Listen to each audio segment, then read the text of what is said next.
ದೀಪಕ್ಕೆ ಬತ್ತಿ ಹಾಕಿ ಎಣ್ಣೆ ಬಿಟ್ಟು ಹಚ್ಚಿದಾಗ ಅದು ಉರಿಯಲು ಪ್ರಾರಂಭಿಸಿ ನಂತರ ನಿಧಾನಕ್ಕೆ ಉರಿಯುತ್ತಾ ನಂತರ ಪ್ರಜ್ವಲಿಸುತ್ತಾ ಉರಿಯುತ್ತಾ ಕೊನೆಗೆ ಹಾರಿ ಹೋಗುತ್ತೆ. ಅದೇ ರೀತಿ ಗಂಡ ಹೆಂಡತಿಯ ಬಳಿಗೆ ಬಂದು ದೀಪದ ರೀತಿ ಪ್ರಜ್ವಲಿಸಬೇಕು ವಿನಃ ಬೇಗ ನಂದಿ ಹೋಗಬಾರದು. ಇಲ್ಲದಿದ್ದರೆ ಹೆಂಡತಿ ತೃಪ್ತಿ ಇಲ್ಲದೆ ಮಲಗುತ್ತಾಳೆ. ಹೆಣ್ಣು ಯಾವಾಗ ಪರಪುರುಷನ ಸಹವಾಸ ಮಾಡುತ್ತಾಳೆ ಎಂದರೆ ಎಷ್ಟೇ ಕಷ್ಟ ಬಂದರೂ ಗಂಡನ ಜೊತೆ ಜೀವನ ಸಾಗಿಸುತ್ತಾಳೆ. ಅವನು ಒಡವೆ ಬಟ್ಟೆ ಕೊಡಿಸದಿದ್ದರೂ ಸಂಸಾರ ಮಾಡುತ್ತಾಳೆ.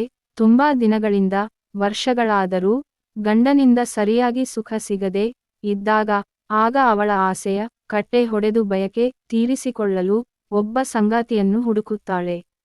ಗಂಡ ಕುಡುಕನಾದ್ರೂ ಹೆಂಡತಿ ಅವನೊಂದಿಗೆ ಸಹಿಸಿಕೊಂಡು ಹೇಗೋ ಮಕ್ಕಳ ಮುಖ ನೋಡಿಕೊಂಡು ಸಂಸಾರ ಮಾಡುತ್ತಾಳೆ.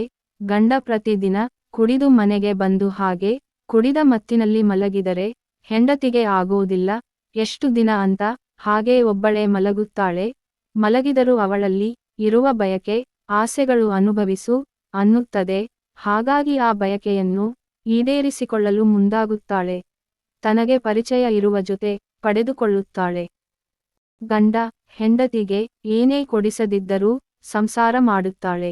ಅವಳನ್ನು ಮನೆಯಲ್ಲಿ ನಿರ್ಲಕ್ಷ್ಯತ ಮಾಡಿದಾಗ ಪ್ರೀತಿ ಸಿಗದೆ ಹೋದಾಗ ಗಂಡ ಸದಾ ಬೇರೆ ಹೆಣ್ಣಿನ ಸಹವಾಸ ಮಾಡಿದಾಗ ತನಗೆ ಬೇಕಾದ ಪ್ರೀತಿ ಬಯಕೆ ಕೊಡದೆ ಹೋದಾಗ ತನ್ನನ್ನು ಅರ್ಥ ಮಾಡಿಕೊಳ್ಳುವ ವ್ಯಕ್ತಿಯ ಗೆಳೆತನ ಬಯಸುತ್ತಾಳೆ.